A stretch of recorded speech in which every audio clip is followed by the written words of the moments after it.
Graça e paz. Eu não sei se os irmãos estão me ouvindo. Deixa eu ver aqui, fazer os testes.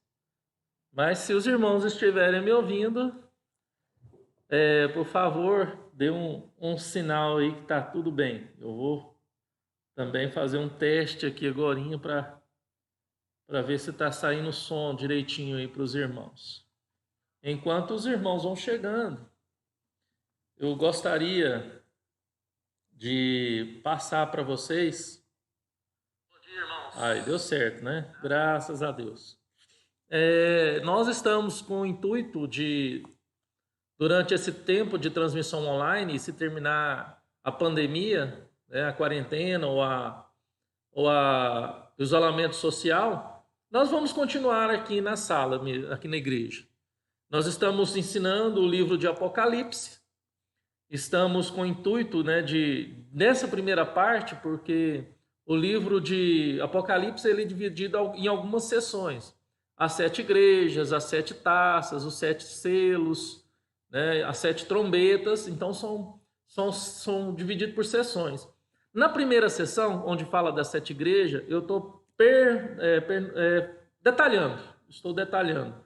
E para isso, para o estudo de Apocalipse, nós estamos usando como livros, né, base, o livro do John Stott e do Michael. A Bíblia fala hoje, mensagem de Apocalipse. Estamos usando também a George Led, mensagem de Apocalipse também, introdução e comentário. Estamos usando um que é muito conhecido, do William Hendricks, Mais que Vencedores, também para esse intuito.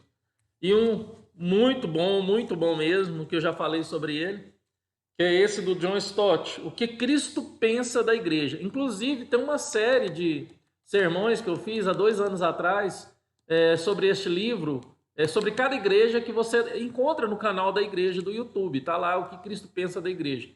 Depois eu penso em pegar cada um, editar e fazer sermões bem editados e colocar de novo no canal da igreja. Esse é do John Stott, O que Cristo Pensa da Igreja. E hoje vamos falar sobre a igreja de Sardes. Vamos aí,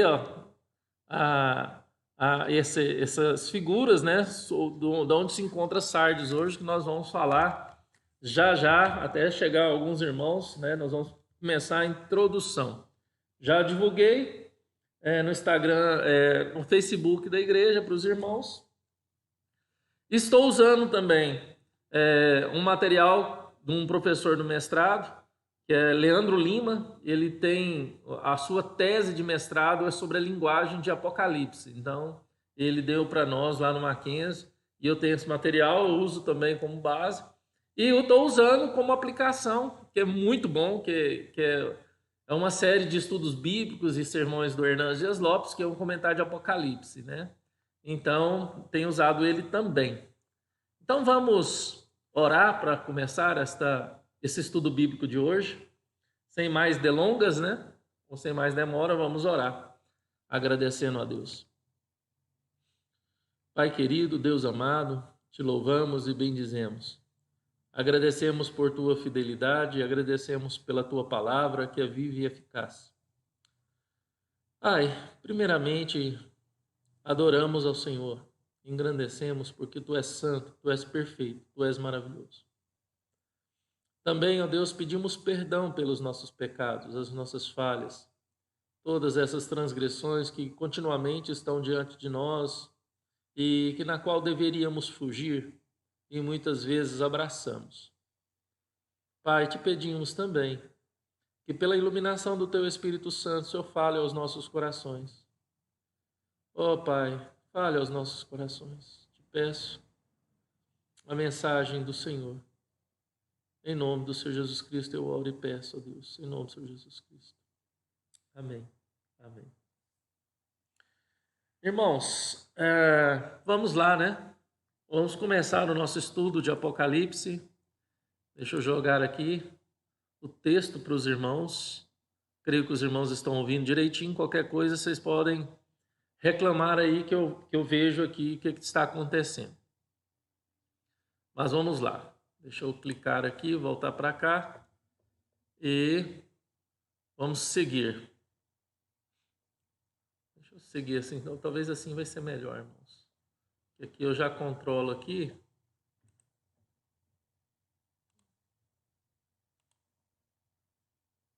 Pronto. O tema da aula de hoje é a igreja de Sardes. Como eu falei no início, irmãos,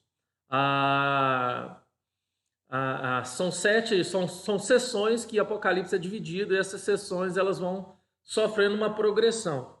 A primeira sessão de Apocalipse se trata das sete igrejas. Essa, como vocês têm visto, eu tenho pormenorizado, eu tenho detalhado, porque ela é a base para a compreensão de todo o livro de Apocalipse. Então, precisamos do contexto histórico das 7 igrejas, precisamos desse detalhamento, desse início do estudo de Apocalipse, e nós já estamos a carta à igreja de Sardes. Então, nós estudamos Éfeso, estudamos Esmirna, Pérgamo, Tiatira e Sardes.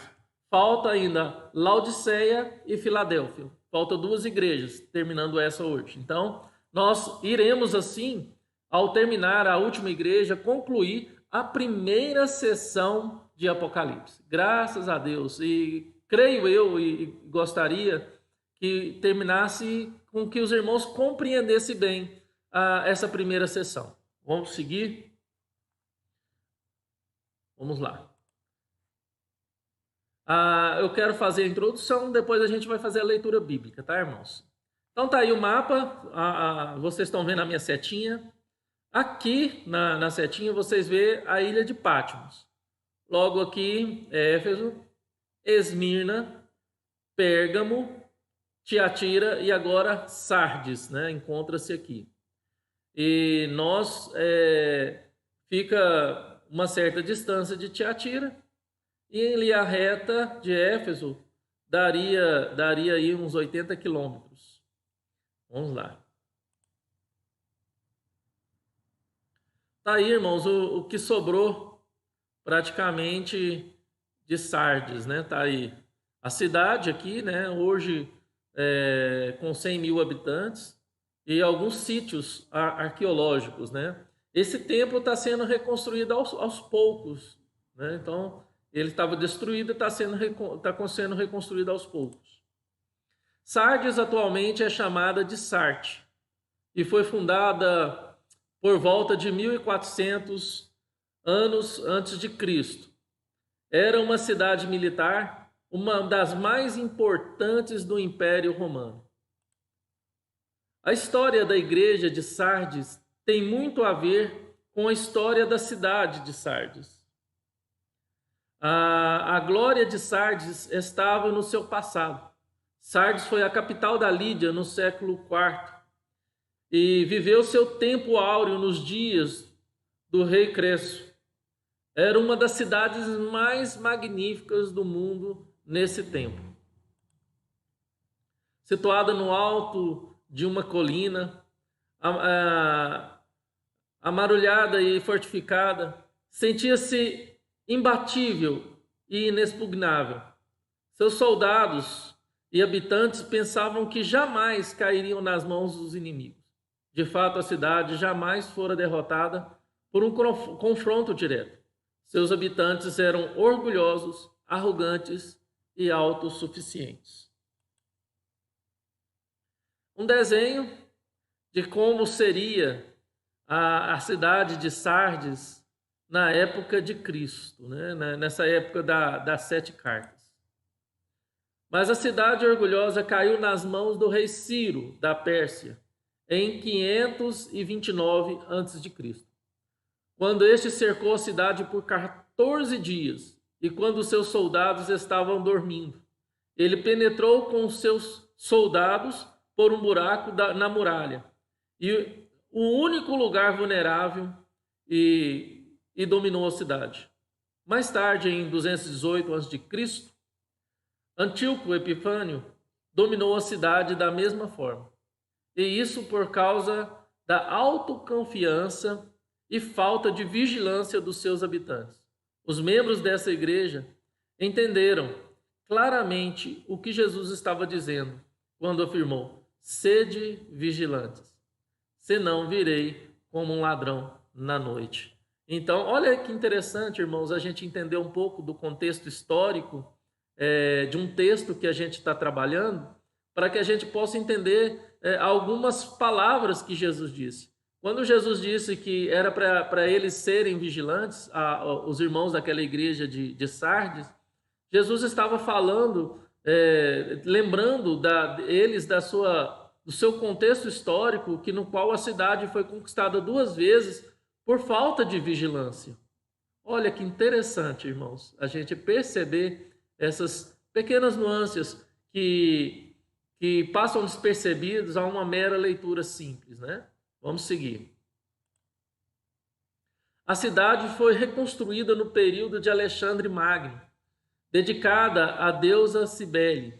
Essa divindade padroeira era creditada com um poder especial de restaurar vida aos mortos. Mas a igreja estava morrendo e só Jesus poderia dar vida aos crentes. Olha que interessante quando quando o John Stott fala da realidade aqui também, ele fala de uma igreja onde existia mortos-vivos. Olha que interessante, outra nuance da história, do contexto histórico, que Jesus usa para aquela igreja, ao conhecimento daquela igreja, onde se tinha um templo da deusa Cibele, que era famosa por restaurar a vida aos mortos. E Jesus deixa bem claro aos crentes que essa igreja, ela tinha a realidade a fama de quem vive, mas estava morta. A igreja tinha a fama de quem estava vivo, mas estava morta. Irmãos, a introdução ela é muito importante para a gente perceber essas coisas, mas vamos entrar mais adiante e vamos falar sobre isso. No ano 17 depois de Cristo, Sardes foi parcialmente destruída por um terremoto e reconstruída pelo imperador Tibério. A cidade tornou-se famosa pelo alto grau de imoralidade que a invadiu e a decadência que a dominou. Então, é perceptível, irmãos, se vocês perceberam também, que a imoralidade não era só questão da cidade de Sardes. A imoralidade dominava todas as cidades e onde as igrejas estavam, tanto Éfeso até chegar a Sardes. Lá, esse é o templo, né, que está sendo reconstruído em Sardes. Quando João escreveu esta carta, Sardes era uma cidade rica, mas totalmente degenerada. Sua glória estava no passado, seus habitantes entregavam-se agora aos encantos de uma vida de luxúria e prazer. A igreja tornou-se como uma cidade. Em vez de influenciar, foi influenciada. Era como sal sem sabor ou uma candeia escondida. A igreja não era nem perigosa, nem desejável para a cidade de Sardes. Não tinha expressão nenhuma a igreja. Não tinha nada, nada, nada. É nesse contexto que vemos Jesus enviando esta carta à igreja. Sardes era uma poderosa igreja, dona de um grande nome. Uma igreja que tinha nome e fama, mas não vida. Tinha performance, mas não integridade. Tinha obras, mas não dignidade. Está aí a foto que eu coloquei no início, para os irmãos verem. A cidade de Sardes, na Turquia, hoje. E dentro dela, os sítios. Aqui a cidade, né, que eu estou mostrando com a setinha. E dentro dela, os sítios, né, aqui, arqueológico. Está aqui uma porção desses sítios. Vamos para a leitura, irmãos. Então, Apocalipse, capítulo 3. Apocalipse, capítulo 3, dos versos 1 a 6. Assim está escrito: Ao anjo da igreja em Sardes, escreve: Estas coisas diz aquele que tem os 7 Espíritos de Deus e as 7 estrelas. Conheço as tuas obras, que tens nome de que vives e está morto. Sê vigilante e consolida o resto que estava para morrer, porque não tenho achado íntegras as tuas obras na presença do meu Deus. Lembra-te, pois, do que tens recebido e ouvido. Guarda e arrependa-te, porquanto, se não vigiares, virei como um ladrão, e não conhecerás de modo algum em que hora virei contra ti. Tens, contudo, em Sardes, umas poucas pessoas que não contaminaram as suas vestiduras e andarão de branco junto comigo, pois são dignas. O vencedor será assim, vestido de vestiduras brancas, e de modo nenhum apagarei o seu nome do livro da vida. Pelo contrário, confessarei o seu nome diante de meu Pai e diante dos seus anjos. Quem tem ouvidos, ouça o que o Espírito diz às igrejas. Então vamos começar então com o estudo em si do texto bíblico. Então, ao anjo da igreja em Sardes escreve. Então, para quem foi escrito essa carta? Então, ao anjo, no grego, angelos, mensageiro, aquele que possuía o cargo de comunicar a carta para a igreja. Seria, então, o pastor daquela igreja local em Sardes. Seria o mensageiro responsável por ler e transmitir o comunicado com fidelidade a todos os crentes daquela cidade. Não sabemos, antes de seguir, não sabemos nessa época, como temos evidência em outras cidades, em outras igrejas, quem era o pastor naquela época. Então, dessa não temos também. Então, seguindo, quem é o remetente? Essas coisas diz aquele que tem os 7 Espíritos de Deus e as 7 estrelas.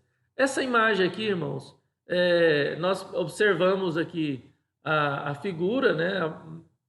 Apenas uma figura ilustrativa de Cristo, em meio aos 7 candeeiros, que significa as igrejas. Na sua mão direita, as 7 estrelas, que significa os anjos dessas igrejas, os pastores, quer dizer, o poder e a autoridade investida sobre esses pastores vem de Cristo, vem da mão poderosa de Cristo. Nenhum poder é dado se do céu não for entregue, se do céu não for concebido. Então, irmãos, todo pastor, todo bispo que é fiel a Deus, que é fiel às Sagradas Escrituras, ele é investido com poder que emana de Deus, que emana da mão poderosa de Cristo. Então, é bem claro isto quando ele fala desse remetente ou desse destinatário como anjo da igreja, como mensageiro de Deus naquela igreja local. Vamos seguir. A descrição de Cristo como originador da mensagem à igreja em Sardes é dupla. Primeiro, tem os 7 Espíritos de Deus. Esta é uma referência ao Espírito Santo que procede do Pai e do Filho ao crente. Irmãos, na simbologia apocalíptica e até na simbologia bíblica, se eu posso falar assim, a simbologia, não de maneira sincrética ou mística, mas o 7 significa uma totalidade. Qual que é a totalidade do Espírito de Deus? O Espírito Santo. Então, quando fala tem os 7 Espíritos de Deus, está se referindo ao Espírito Santo. Vamos abrir as nossas Bíblias em João, capítulo 7, verso 37 a 39. João 7. Se você puder abrir sua Bíblia aí também. João 7. João 7.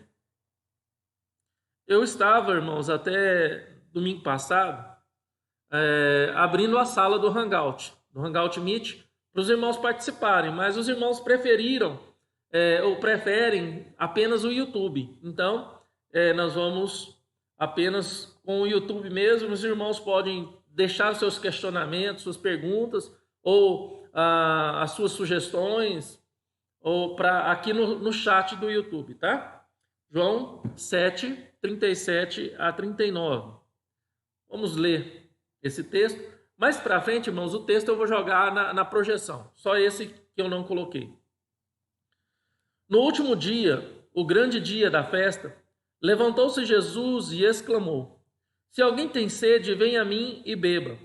Quem crê em mim, como diz a Escritura, do seu interior fluirão rios de água viva.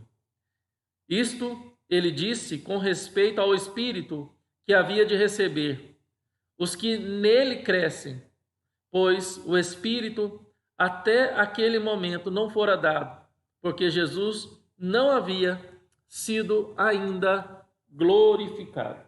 Então, está falando do Espírito Santo de Deus. E também temos lá no capítulo 15, do verso 16 também e 26. Vamos seguir. Tem 7 estrelas. São os anjos das igrejas, os pastores. Cristo declara sua autoridade e poder sobre a liderança espiritual da igreja. Então, sim, é muito importante aquilo que eu acabei de falar para vocês, irmãos, que todo poder emana dos céus. Nenhum pastor ou bispo de uma igreja local, ele foi investido se de cima não lhe fosse dado essa investidura, essa autoridade. Então, a essas igrejas sérias, a esses pastores fiéis que tentam pregar, buscam pregar com afinco, com fidelidade às escrituras sagradas, eles têm o poder dado do alto. A eles Deus tem dado o poder, a autoridade para pregar as escrituras sagradas e pastorear o pequeno rebanho que Deus entregou em suas mãos. E deles serão pedidos contas do seu rebanho. Então, há uma questão, irmãos, também de responsabilidade muito grande sobre esses bispos, sobre esses pastores, né? De cuidar bem, de zelar bem das suas ovelhas. Então, vamos seguir. Nós já falamos, né, da primeira parte do versículo. Ao anjo da igreja em Sardes escreve: essas coisas diz aquele que tem os 7 Espíritos de Deus e as 7 estrelas. Conheço as tuas obras, que tens nomes de que vives e está morto. Que conheço as suas obras, que tem nomes de que vive e está morto. As palavras de Jesus à igreja foram mais bombásticas do que o terremoto que destruiu a cidade no ano 17 depois de Cristo. A igreja tinha adquirido um nome. A fama da igreja era notável. A igreja gozava de grande repercussão, de reputação na cidade. Nenhuma falsa doutrina estava prosperando na comunidade. Não se ouve de balamitas ou nem dos nicolaítas, nem mesmo dos falsos ensinos de Jezabel. Aos olhos observadores, parecia ser uma igreja viva e dinâmica. Tudo na igreja sugeria vida e vigor, mas a igreja estava morta. Era uma igreja apenas de rótulo, de aparência. A maioria dos seus membros ainda não eram convertidos. O diabo não precisou perseguir essa igreja de fora para dentro. Ela já estava sendo derrotada pelos seus próprios pecados. Olha que interessante, irmãos. Diferentemente das outras igrejas que eram perseguidas por sua fidelidade ou eram atacadas pelos falsos mestres, como as doutrinas de Balaão, ou os nicolaítas, ou pela profetisa Jezabel, ou a doutrina de Jezabel, as profecias de Jezabel, essa igreja ela era uma igreja que tinha aparência de viva, mas estava morta. O problema dessa igreja não vinha de fora, mas estava dentro dela, por causa dos seus próprios pecados. Então, irmãos, quando nós percebemos uma realidade dessa, nós também, como quando Jesus fala às 7 igrejas do Apocalipse, ele está referindo não apenas às 7 igrejas na qual as cartas foram escritas e entregues, mas está referindo também à sua igreja militante na face da terra. A igreja universal, invisível, formada de todos os crentes, de todos os povos, tribos, línguas e nações. E o cuidado que nós devemos ter é exatamente isso. É para evitar que nós venhamos evitar ter a aparência de quem vive, de uma igreja viva, de uma igreja avivada, mas estar de fato morta por dentro. Morta por dentro. Isso mostra, irmãos, que o avivamento ele não começa pela aparência. O avivamento ele começa de dentro. Para que o avivamento aconteça, tem que existir vidas avivadas. Eu tenho que estar vivo. Eu tenho que me manter vivo. Tá bom? Então, não adianta eu ter aparência, porque Jesus disse que conhece-nos. Ele conhece as nossas obras. Ele sabe, de fato, quem somos nós. Ou o que estamos passando. Ou o que estamos vivendo. Mas vamos seguir, irmãos, ao nosso estudo. Vamos lá.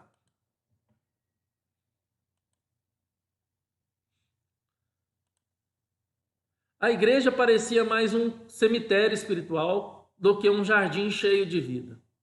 Não nos enganemos acerca de Sardes. Ela não é o que o mundo chamaria de igreja morta.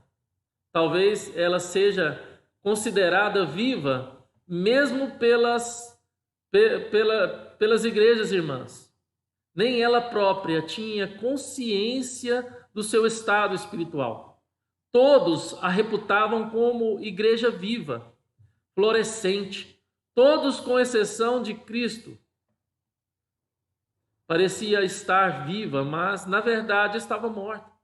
Tinha um nome respeitável, mas era só fachada. Quando Jesus examinou a igreja mais profundamente, disse: não achei suas obras íntegras diante do meu Deus. J. Packer diz que há igrejas cujos cultos são solenes, mas são como um caixão florido. Lá dentro tem um defunto. Irmãos, essa é uma realidade que nós devemos evitar, que nós devemos pensar, irmãos. O mais importante é não viver de aparência, como eu disse agorinha. O mais importante é buscar ter vida em Cristo.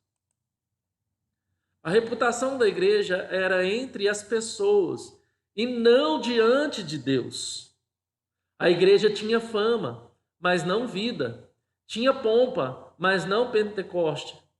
Tinha exuberância de vida diante dos homens, mas estava morta diante de Deus.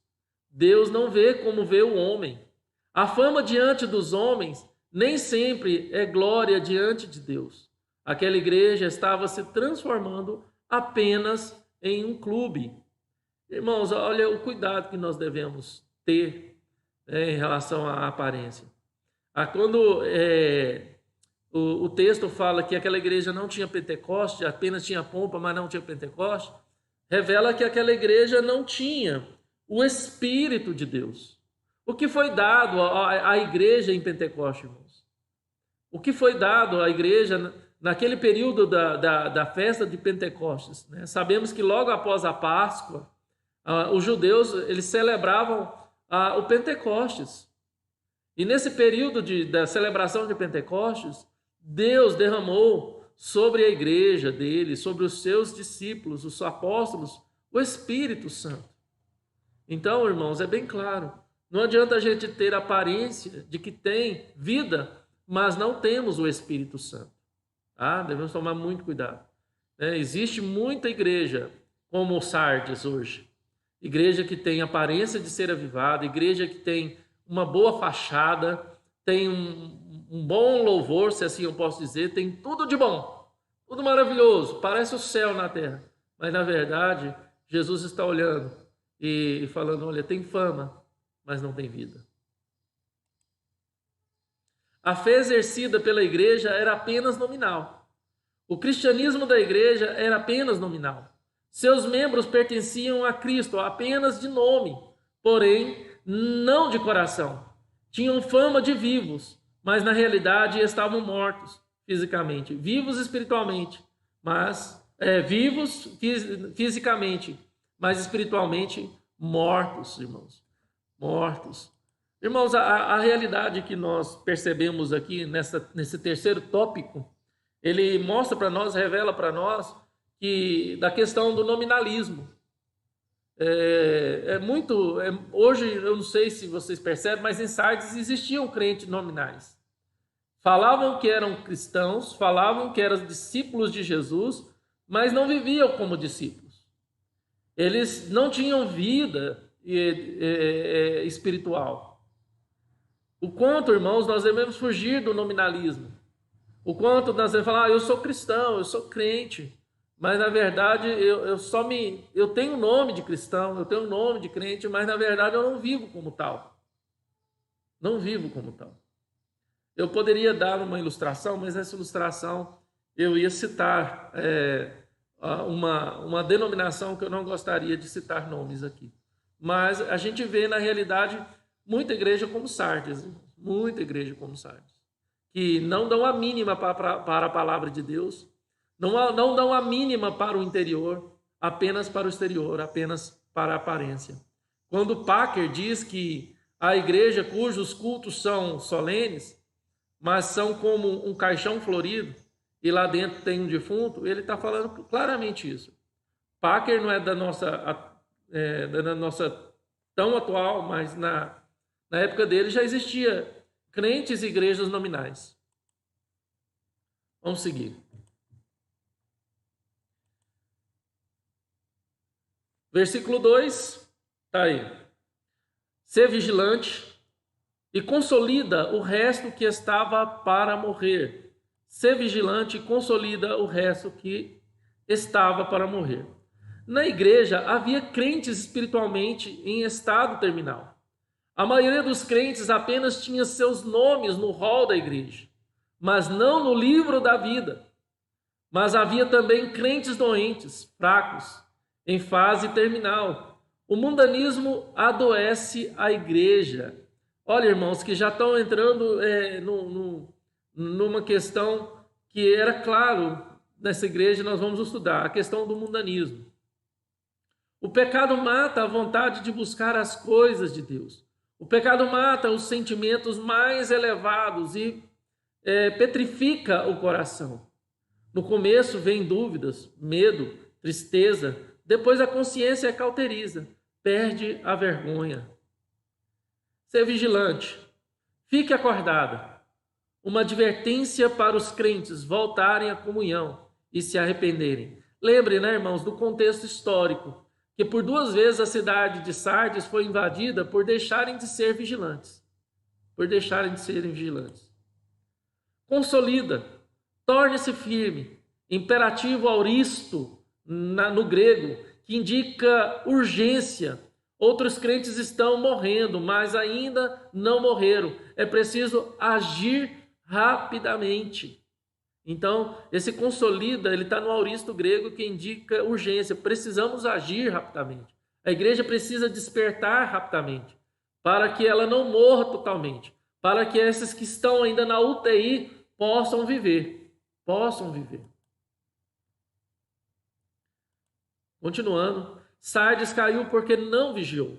A cidade de Sardes foi invadida e dominada 2 vezes porque se sentia muito segura e não vigiou. Jesus alerta a igreja que se ela não vigiar, se ela não acordar, ele virá e ele como um ladrão virá como um ladrão na noite, inesperadamente. Para aqueles que pensam que estão salvos, mas ainda não se converteram, aquele dia será o dia de trevas e não de luz. Como está lá em Mateus 7, 21 a 23. Mateus 7, 21 a 23. Abra sua Bíblia Abra sua Bíblia em Mateus capítulo 7. Mateus 7, do verso 21 a 23. Mateus 7, dos versos 21 a 23. Assim está escrito: nem todo o que diz Senhor, Senhor, entrará no reino dos céus, mas aquele que faz a vontade de meu Pai, este está nos céus. Muitos naquele dia hão de dizer-me: Senhor, Senhor, porventura não temos nós profetizado em teu nome? E em teu nome não expelimos demônios? E em teu nome não fizemos muitos milagres? Então lhes direi explicitamente: nunca vos conheci. Apartai-vos de mim, os que praticais a iniquidade. Então, irmãos, é bem claro que esta igreja, ela era nominal. Ela não conhecia Jesus. E os que conheciam, eles tinham que lutar contra esse nominalismo, contra essa falsa aparência de que estava vivo, mas na verdade estava morto. A igreja precisa ser vigilante contra as ciladas de Satanás, contra a tentação do pecado. Fuja de lugares, situações e pessoas. Cuidado com a vaidade do mundo. Irmãos, essas aqui são aplicações que tem no livro do Hernandes Dias Lopes, tá? Que eu coloquei aqui. Ele é muito detalhista e eu achei interessante a gente estar trabalhando tudo isso nessas aplicações. Precisamos vigiar e orar. Os tempos são maus. As pressões são muitas. Os perigos são sutis. O diabo não atacou a igreja de Sardes com perseguição e nem com heresia, mas minou a igreja com mundanismo. Sabe, irmãos, uma vez eu ouvi uma música, deixa para lá, o que tem, não faz mal. Então, nós vivemos muito com essa questão. Muitas vezes nós não deixamos de vigiar e não buscamos muita santidade, não zelamos pela palavra de Deus, ou muito menos pelo testemunho cristão, por causa dessas palavras. Não tem nada a ver, isso é normal. A música é um forrozinho que eu passei aqui na igreja, na festa na roça. Não tem nada a ver, não faz mal. Eita coisinha para crente se dá mal. era o refrão da música. Não tem nada a ver, isso é normal. Aí o cantor, eita coisinha que faz crente se dá mal. Então, o que Hernandes Dias Lopes está falando é exatamente isso: a gente abraçar o mundanismo, a gente abraçar certas coisas que não convém com a fé cristã. Em vez de zelar pelo nosso testemunho, zelar pela santidade, pela vida em Cristo, nós estamos abraçando o mundo, nós estamos abraçando o mundanismo, nós estamos trazendo para dentro dos nossos lares coisas que não deveríamos fazer. Há pouco instante eu estava conversando com o pastor Daniel sobre isso, a dificuldade de nós, dentro da nossa própria casa, lutar contra isso na mente dos nossos filhos. Eu tenho uma menina de 4 anos e uma de 18, então o YouTube está aí, as lives no Instagram, no YouTube de cantores famosos. Irmãos, o que nós temos, o que os nossos filhos têm ouvido? O que nós estamos ouvindo? O que nós estamos enchendo o nosso coração? E daquilo que nós estivermos enchendo o nosso coração, é isso que a nossa boca vai falar, porque Jesus disse que a boca fala daquilo que o coração está cheio. Se o meu coração está cheio das coisas mundanas, eu vou falar somente das coisas mundanas, mas se meu coração está cheio das coisas de Deus, eu vou falar das coisas de Deus. Devemos tomar muito cuidado com essas questões que nós estamos vendo, que era característica da igreja de Sardes, irmãos. Tá bom? Vamos seguir, deixar eu dar o adendo, né?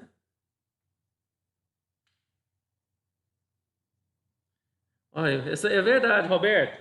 O Roberto colocou aqui: os crentes não estão sendo mortos pela espada do mundo, mas pela amizade com o mundo. É verdade mesmo, exatamente isso. Essa amizade com o mundo tem matado muito cristão. Tem matado muito cristão.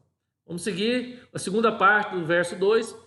Porque não tenho achado íntegras as tuas obras na presença do meu Deus. Não tenho achado íntegras as tuas obras na presença do meu Deus. Então Jesus falando para a igreja de Sardes: Quando há crentes que, embora estejam em atividades na igreja, levam uma vida sem integridade. O verbo grego, plereu, completo, que aqui na nossa versão Almeida Revista Atualizada está por íntegra, tem um sentido melhor na NVI, que está completo. Foi traduzido como íntegras, né? Se referiu àquilo que não estava completo. Ou seja, as obras da igreja eram parciais, neutras, indefinidas, sem identificação clara. Faltava qualidades espirituais e morais. Olha que interessante, quando Jesus estava falando que não tem achado as obras da igreja de Sardes íntegra, quer dizer que Jesus estava falando que as obras da igreja de Sardes, elas eram parciais. Eram obras neutras, indefinidas, não completas. Então, irmãos, olha que interessante isso. A questão da integridade aqui não está se referindo à pureza, mas à completude, à definição. Então, isso significa o verbo no grego aqui, que nós estamos estudando. Esses crentes, então, eles têm vida dupla. Suas obras não são íntegras. Eles trabalham mais apenas sobre as luzes da ribalta. Hernando Dias Lopes, ele tem um vocabulário rico, né? O vocabulário dele. Então, é perceptível, né? Eles promovem seus próprios nomes e não o de Cristo. Buscam a sua própria glória e não a de Cristo. Honra a Deus com os lábios, mas não com o coração. Mas o coração está longe do Senhor. Como está lá em Isaías 29:13. É por isso que a obra não era completa, por isso que a obra não era neutra, irmãos. Porque eles não estavam com o coração totalmente entregues a Deus. Eles estavam com o coração dividido entre o mundo e Cristo. Entre as coisas do mundo e as coisas de Deus. É interessante a gente falar isso, né? E às vezes, quando a gente fala muito de coisas do mundo e das coisas de Deus, tem uma muita pecha, né? Muito pentecostal. Ao mundo, irmão, ao mundanismo, irmão. E na Igreja Reformada, a palavra mundo ou mundanismo foi traduzido, foi substituída pelo secular ou secularismo, né? Mas é mais fácil dos irmãos entender mundanismo, o mundo e mundanismo, do que o que é secular e o que é secularismo. Então, se eu falar secular e secularismo, eu vou estar falando mundo e mundanismo, né? Para melhor entendimento aos irmãos. Tá bom? Vamos seguir. Eles promovem seus próprios nomes e não de Cristo. Buscam a sua própria glória e não a de Cristo. Honram a Deus com os lábios, mas o coração está longe do Senhor. Os cultos são solenes, mas sem vida, vazios de sentido. A vida dos seus membros estava manchada pelo pecado. Irmãos, quando essa parte é bem clara, ao olharmos para a nossa atualidade, eu vejo que já está mudando. Alguns ícones aí da cristandade atual brasileira mudaram. Porque a fachada de suas igrejas não tinha nada que remetia ao cristianismo, mas sim a face do seu fundador, ou do seu dono, ou do seu pastor presidente, né? Quando você passava na porta da igreja e vinha lá a foto, né, do busto do seu pastor fundador lá, a igreja tal e tal, a foto do busto, né? E muitas igrejas têm evidenciado os seus bispos, muitas igrejas têm evidenciado os seus pastores, e não a Cristo, e não a cruz. Eu estava falando com o pastor Daniel há pouco aqui sobre um filme que eu assisti com a Cássia, a Ana Luísa e a Carolina, que impactou as nossas vidas. Eu assisti no Amazon Prime, eu não sei se tem no Netflix. Desculpa falar nome aqui, porque não estou fazendo comercial aqui de Amazon Prime ou Netflix. Mas é um filme que conta a história de um pastor que estava meio frustrado, de uma igreja que estava meio morna, e ele para no semáforo e de repente vem um morador de rua carregando uma cruz bem grande, e ele abre o vidro e aquele morador de rua com aquela cruz fala para ele: você conhece a Cristo? Você conhece essa cruz? E ele: não, eu sou pastor, eu conheço a cruz, eu conheço Cristo. E você sabe o que ela significa? E dentro da conversa, aquilo ali chocou aquele pastor.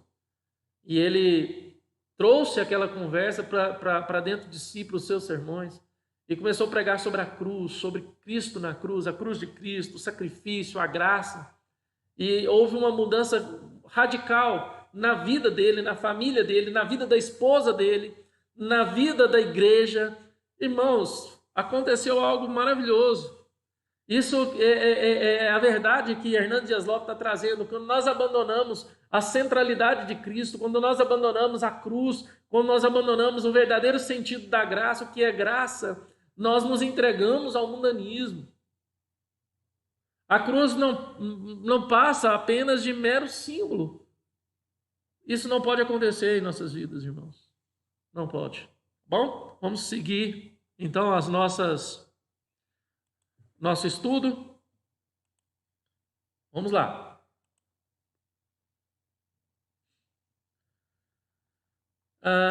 É o mesmo texto. Esses crentes são como os hipócritas. Dão esmolas, oram, jejuam, entregam um dízimo, com o fim de ganhar a reputação de serem religiosos. Eles são como sepulcros caiados. Ostentam a aparência de piedade, mas negam o seu poder. E formalidade sem poder, reputação sem realidade, aparência externa sem integridade interna, demonstração sem vida. Esses crentes vivem em simulacro de fé. Um faz de conta da religião. Cantam hinos de adoração, mas a mente está longe de Deus. Pregam com ardor, mas apenas para exibir sua cultura, sua inteligência, seus estudos, seu intelecto. Deus quer a obediência, a verdade no íntimo. Caim ofertou a Deus, mas a sua vida e seu culto foram rejeitados. O povo na época de Isaías comparecia ao templo, mas Deus estava cansado de suas cerimônias pomposas, sem o comportamento da vida santa. Ananias e Safira ofertam, mas para a promoção de si próprios e os seus nomes. Em Sardes, os crentes estão falsamente satisfeitos e confiantes, são falsamente ativos, falsamente devotos e falsamente fiéis. O quanto nós devemos tomar cuidado, irmãos, em viver de aparência, em aparentemente cristão, aparentemente fiel, aparentemente presbiteriano. Nós devemos tomar cuidado. Será que nós conhecemos a nossa fé? A Bíblia diz que nós devemos dar razão da nossa fé. Que fé que nós estamos testemunhando?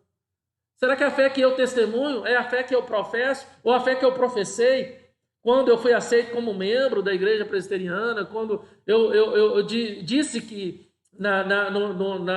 no meu voto que a Bíblia é a minha única regra de fé e prática? Será mesmo que a Bíblia tem sido a nossa única regra de fé e prática, irmãos? Nós fizemos um juramento solene quando fomos recebidos como membro de uma igreja de cunho reformado, que tem um valor histórico, que professa só a Escritura, somente as Escrituras sagradas, somente Cristo salva, somente a Deus toda a glória, somente salvação pela fé somente. Irmãos, será que estamos quebrando o nosso juramento solene, o nosso voto solene de a Bíblia ser a nossa única regra de fé e prática? O quanto nós temos aceitado em nosso coração, em nossa adoração, em nosso culto, quando eu falo em nosso culto que eu vou ofertar a Deus, coisas que não são bíblicas, coisas que de fato vão contra a integridade, a santidade a cristã, ou que deveríamos buscar como verdadeiro. Devemos tomar cuidado, irmãos, muito cuidado com o que escutamos, com o que cantamos, com o que queremos trazer para a nossa adoração a Deus ou para o nosso culto a Deus. Vamos seguir. Lembra-te, pois, do que tens recebido, ouvido, guarda-o e arrependa-te. Vamos lá. O que é que eles ouviram e deveriam lembrar, guardar e voltar? A palavra de Deus. A igreja tinha se apartado da pureza da palavra. O reavivamento é resultado dessa lembrança dos tempos do primeiro amor. e dessa volta à palavra. Uma igreja pode ser reavivada quando ela volta ao processo e lembra os tempos antigos, do seu louvor, do seu entusiasmo, da sua devoção a Jesus. Deixemos que a história passada nos desafie no presente e voltamos para a sua palavra, para a palavra de Deus. Lembra-te, presente imperativo. Segue recomendando. Nunca esqueça de recomendar. Arrependa-te, auristo imperativo, ação completa ou ação completada. Um momento de fazer opção e deixar o mundo para trás. Um corte radical com o estilo de vida mundano. Guarda-o, presente imperativo. Não deixe de guardar o evangelho. Observe-o, obedeça-o. Deixe de ser um crente claudicante que está firme hoje e capenga amanhã. Cristo fez 3 advertências aqui então, irmãos. A primeira advertência é lembra-te, é uma análise do início. A segunda é guarda, obediência por fé à palavra. E a terceira, arrependa-te, mudança de atitude. Irmãos, mais uma questão aqui que eu quero deixar para vocês é exatamente essa. Não são as canções, não são as músicas escolhidas, ou as músicas de peste, ou de nominar, que venha ter um nome de avivado, ou que tenha muito sentimentalismo. Não é a forma, mas sim a essência que vai trazer o avivamento à igreja. Que vai trazer o avivamento a nós primeiro. Porque o avivamento começa dentro de nós, deve começar dentro de nós. O avivamento deve começar em nós. E esse avivamento que tanto queremos, que tanto buscamos, só vai começar a partir do momento que nós valorizarmos a palavra de Deus. A partir do momento que a palavra de Deus for essencial em nossas vidas. For de fato a nossa única regra de fé e prática, irmãos. Não vai haver avivamento na igreja se há um abandono da palavra de Deus. Se há um abandono da fidelidade à pregação das Sagradas Escrituras. Não vamos viver um avivamento verdadeiro, autêntico na igreja. Não vamos viver autenticamente. Vamos ser uma igreja que tem aparência de viva, mas estamos mortos. Um falso avivamento. Vamos ter barulho, vamos ter show, vamos ser um clube, mas não vamos ser uma igreja. Não vamos ser uma igreja. Temos que atentar para a palavra de Deus e fugir do mundanismo. Temos que fazer de fato, prestar de fato atenção no que esses imperativos aqui nos mostram. Olha, arrependa-te, guarda, lembra-te. São imperativos que Jesus enfatiza à igreja de Sardes. Lembra-te, analisa, volta atrás. Guarda a palavra de Deus no teu coração. Não troque essa palavra, não barganhe essa palavra. Seja fiel à palavra de Deus. O quanto, irmãos, o quanto nós temos priorizado as coisas de Deus, o quanto nós temos priorizado o estudo da palavra de Deus, o quanto nós temos priorizado o nosso devocional diário, a nossa vida com Deus, o nosso culto doméstico, o culto familiar, o quanto nós temos priorizado as coisas da fé verdadeira e autêntica, irmãos. Lembro de um certo tempo atrás, eu falei aqui na igreja, que eu coloquei um aplicativo no meu celular para ver quanto tempo eu fico nas mídias sociais. Quanto tempo eu fico nas mídias sociais? Irmãos, se muito crente colocar esse aplicativo no celular, ele vai perceber que a quantidade de tempo que ele fica nas mídias sociais é muito maior do que a quantidade, incomparavelmente maior do que a quantidade de tempo que talvez ele poderia estar se dedicando ao estudo da palavra, ao seu momento devocional com Deus, buscando de fato esse avivamento interior na sua própria vida. Irmãos, é sério. Essa pandemia tem algo a nos ensinar. Eu vi o meu professor do mestrado fazendo uma live com o pastor Giovanni Zardini, da Igreja Presbiteriana do Setor Boiano, essa semana.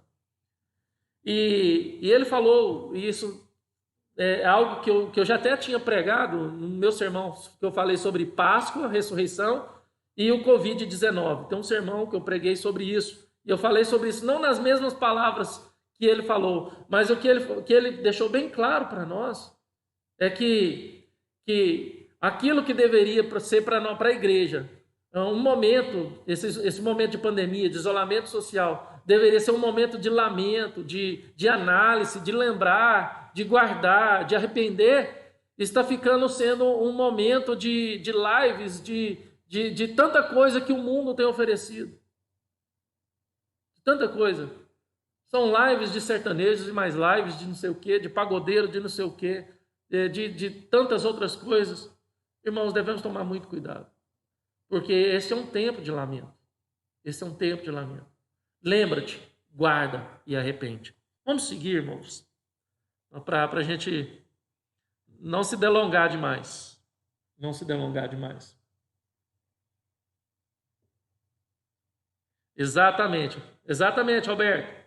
Não há avivamento na igreja se abandonarmos a palavra de Deus. Nunca vai haver avivamento na igreja com o abandono da palavra de Deus. Só vai haver avivamento se a palavra de Deus for a nossa única regra de fé e prática. Vamos lá.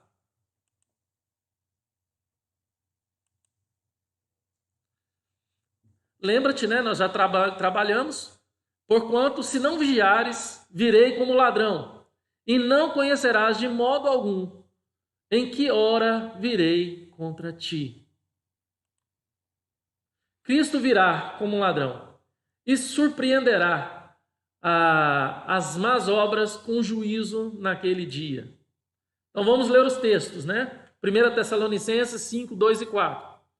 Pois vós mesmos estáis inteirados com precisão de que o dia do Senhor vem como ladrão de noite.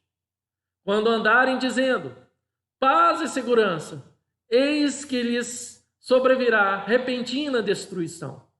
Como vêm as dores de parto, aqui está para dar à luz, e de nenhum modo escaparão. Mas vós, irmãos, não estáis em trevas, para que esse dia, como ladrão, vos apanhe de surpresa. Irmãos, temos que ser sóbrios e temos que ser vigilantes. Temos que ser sóbrios e vigilantes. Não podemos, irmãos, estarmos entregues ao sono da negligência. Vamos seguir, irmãos. 2 de Pedro 3,10. Virá, entretanto, como ladrão, o dia do Senhor, no qual os céus passarão como estrepitoso estrondo, e os elementos se desfarão abrasados. Também a terra e as obras que nela existem serão antigas. Apocalipse 16:15. Eis que venho, como vem o ladrão. Bem-aventurado aquele que vigia e guarda as suas vestes, para que não ande nu e não se veja a sua vergonha. Irmãos, é claro, então, o quanto nós, como igreja, devemos evitar viver no sono da estupidez, da mediocridade, do evangelho morno, da falsa aparência, de fato, de evitar viver como mortos-vivos. A Bíblia deixa bem claro que nós devemos ser sóbrios e vigilantes. Em todo o tempo, irmãos. Em todo o tempo. Bom? Vamos seguir. Tens, contudo, em Sardes, umas poucas pessoas que não contaminaram as suas vestiduras e andarão de branco, junto comigo, pois são dignas. Oh, glória a Deus! Algumas pessoas eram rebeldes na igreja. Não se comportavam como a maioria e foram reconhecidas. Algumas pessoas eram rebeldes na igreja. Não se comportavam como a maioria e foram reconhecidas. Estão entendendo, irmãos? As vestiduras contaminadas indicam uma ironia. Os idólatras de Cibele, em Sardes existia um templo à deusa Cibele, irmãos. Lembra que eu falei que a Cibele, no começo, na introdução histórica, eu falei que Cibele ela tinha a fama de ser a deusa que trazia vida aos mortos. E seus adoradores deveriam cultuá-las com vestes brancas, bem branquinhas, tá? Então, mas puras eram... então vamos lá. As vestiduras contaminadas indicam uma ironia.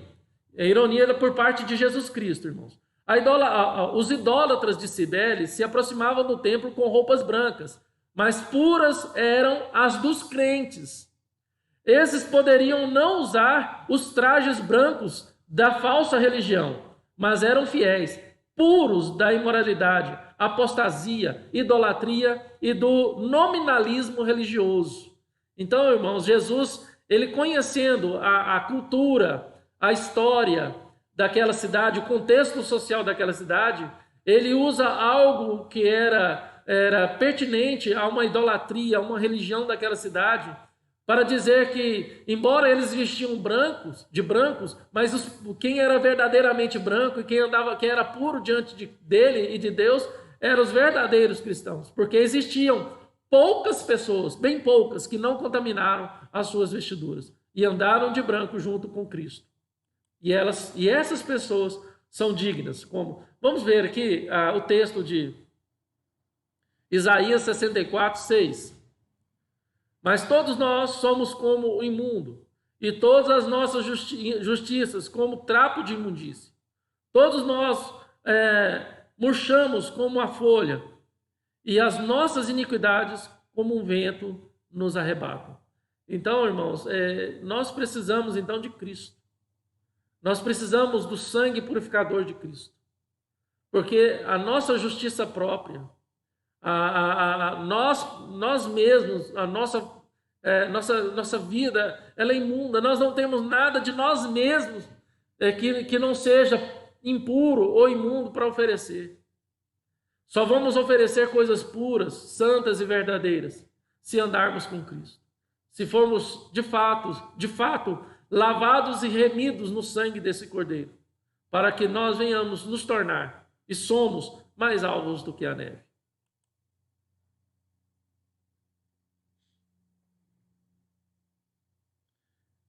Amém. Exatamente isso, Roberto. Esse tempo deve ser um tempo de reflexão, um tempo de lamento, de contrição e arrependimento. João 6,63. O Espírito é o que vivifica. A carne para nada aproveita. As palavras que eu vos tenho dito são Espírito e são vida. Irmãos, não tem nada no mundo aí fora, não tem nada no mundanismo que vai trazer vida a mim e vai trazer vida a você. A única coisa que pode nos vivificar e trazer vida é a palavra de Deus, o Espírito que Deus dá. Quem tem ouvidos, ouça o que o Espírito diz à igreja. Não vamos chegar nesse texto, estou antecipando, mas vamos lá.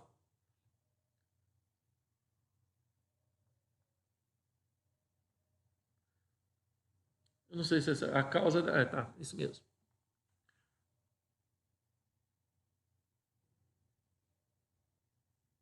Não, tá certo. Deixa eu só voltar lá, irmãos. Pronto. A causa da morte da igreja de Sardes era não a perseguição, nem a heresia, mas o mundanismo. Onde reina a morte pelo pecado, não a morte pelo martírio. A maioria dos crentes estava contaminando as suas vestiduras. Isso é um símbolo da corrupção. O pecado tinha se infiltrado na igreja. Por baixo da aparência piedosa daquela respeitável congregação, havia impureza escondida na vida de seus membros. O topor espiritual em Sardes não tinha atingido a todos. Ainda havia algumas pessoas que permaneciam fiéis a Cristo. Embora a igreja estivesse cheia, havia apenas uns poucos que eram crentes verdadeiros e que não haviam se contaminado com o mundo. A maioria dos crentes estavam vivendo com vestes manchadas e não tendo obras íntegras diante de Deus. As vestes sujas falam de pecado, de impureza, de mundanismo. Obras sem integridade falam de caráter distorcido, de motivações erradas, de ausência de santidade. Os crentes fiéis precisam fortalecer o que estavam com o pé na cova e arrancar aqueles que estavam se contaminando com o mundo. Precisamos vigiar, não apenas a nós mesmos, mas os outros também. Uma minoria ativa pode chamar de volta a maioria da morte espiritual. Um remanescente robusto pode fortalecer o que resta e o que estava para morrer. Irmãos, que coisa boa. Que coisa boa. Isso traz uma certeza, uma esperança aos nossos corações.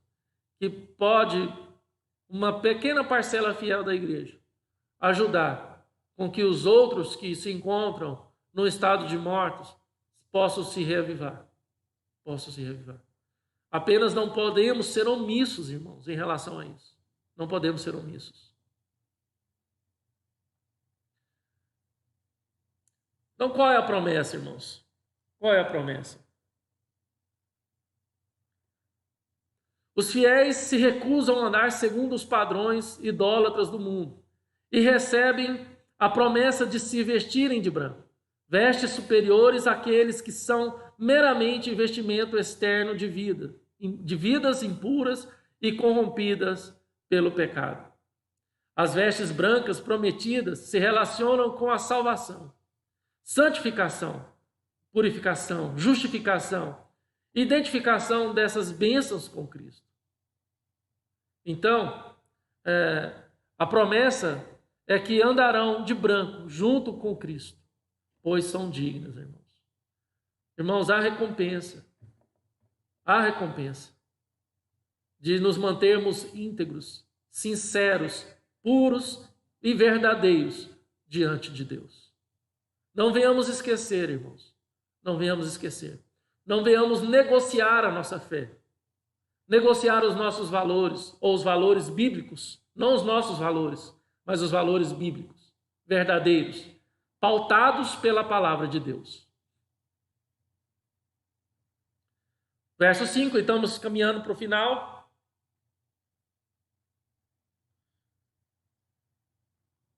O vencedor será assim vestido de vestiduras brancas, e de modo nenhum apagarei o seu nome do livro da vida. Pelo contrário, confessarei o seu nome diante do meu Pai e diante dos seus anjos.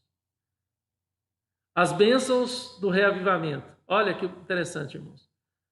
1. Santidade agora é garantida de glória no futuro. A maioria dos crentes de Sardes tinha contaminado suas vestiduras, isto é, tornaram-se impuros pelo pecado.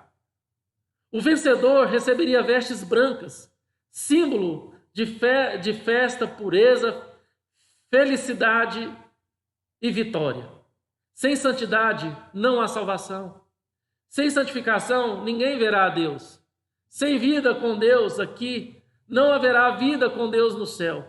Sem santidade na terra, não há glória nos céus. Irmãos, nós que somos reformados, entendemos isso. Eu sei que Hernando Dias Lopes colocou pensando nisso. Nós não somos santificados por nossas próprias obras. Nós não somos santificados pelas nossas próprias obras, mas somos santificados pelas obras de Cristo.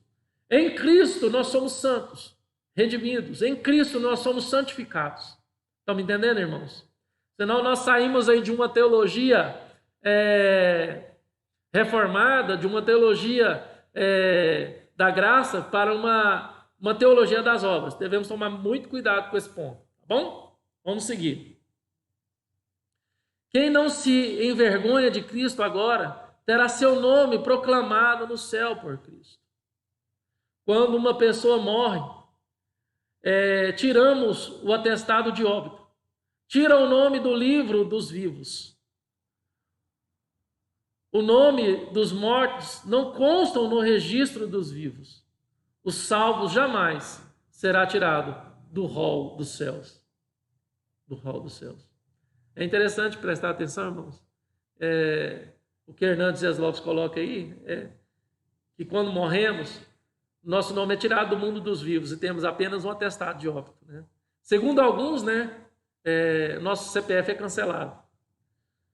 Mas aqueles que são salvos, que tiveram suas vestes lavadas no sangue do Cordeiro, que receberam esse Cristo como seu único Salvador, os seus nomes estão no livro da vida.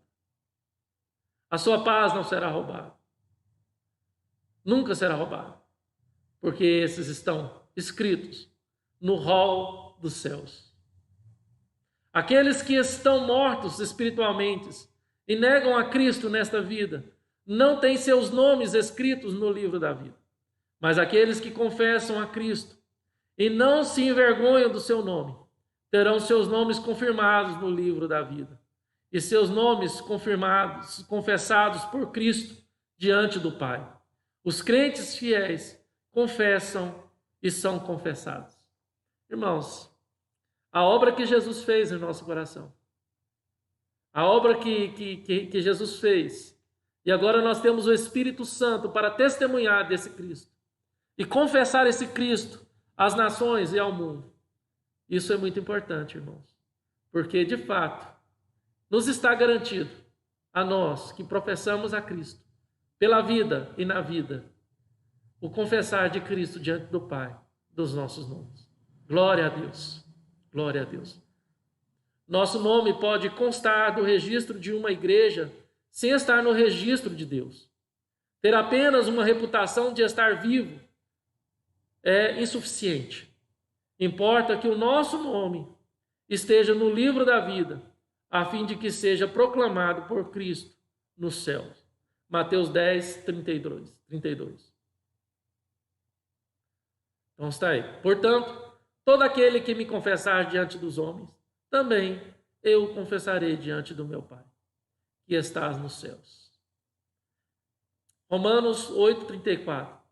Quem os condenará? É Cristo Jesus que morreu, ou antes quem ressuscitou, o qual está à direita de Deus Pai e também intercede por nós. 1 João 2:1. Filhinhos meus, essas coisas vos escrevo para que não pequeis. Se todavia alguém pecar, temos advogado junto ao Pai, Jesus Cristo, o justo. Irmãos, glória seja dada a Deus, porque a nossa vida não nos pertence mais. Eu não tenho mais a minha percepção, eu não tenho mais a minha justiça, eu não tenho mais as minhas obras e não espero das minhas próprias obras. Mas o importante, o que foi feito por mim, são as obras de Cristo. É a justiça de Deus. É a percepção que a Bíblia me traz da visão que eu devo ter do mundo, dessa situação de pandemia, irmãos. Eu não devo entregar o meu coração aos entretenimentos deste mundo. Eu não preciso ter aparência de quem vive. O que eu preciso ser, de fato, é vivo em Cristo Jesus. Quem tem ouvidos, ouça o que o Espírito diz às igrejas. Conclusão, irmãos. Para terminar, Cristo conclui com um apelo. Esse apelo universal confronta as igrejas que estão cheias de atividades, mas não cheias do Espírito Santo, sem evidências externas de pureza e fidelidade a Deus. E Cristo, pelo Espírito, advertiu para lembrar, receber, ouvir e se arrepender, confiados na promessa da salvação eterna. E Deus envie sobre nós, nestes dias, um poderoso reavivamento. Porque quem tem ouvidos, ouça o que o Espírito diz às igrejas. Quem tem ouvidos, ouça o que o Espírito diz à igreja. Ontem, o pastor Hacem começou com os jovens, um livro do John Stott. Ouça o Espírito, ouça o mundo.